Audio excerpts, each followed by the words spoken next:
נוסף על טיל, שם יש עוד צביל. מה משנה מירה של ג'ורדן קטש או שקיל, ואם פה שתחש, שם יש מוקש. מה משנה אם אני משלם בצ'ק אני דוגש, ואין 700 מים ו2,000 ארנונה.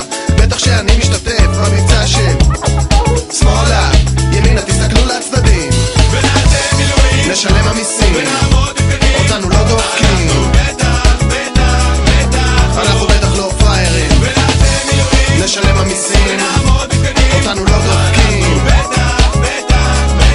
אנחנו בטח לא פריירים. ולפעמים הכל נראה פשוט מוזר, לא מחובר כמו נזירה בבית בושת או זונה במנזר. הכל הולך מדחי אל דחי, דירה נוצרת מהעין מתגלית שכלל הלחי. ואתה?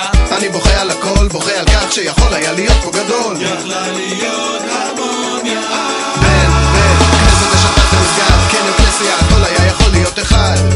במקום זה יש הרגשה של חיים בתחושה שכזה, בלי להסתכל למציאות בפרצוף, בלי להתקדם רק לנסות לצוף, להתנתק, לעשות הכל רק לא להידפק, לעשות הכל רק לא להידפק, ונעשה מילואים, נשלם המיסים, אותנו לא דופקים,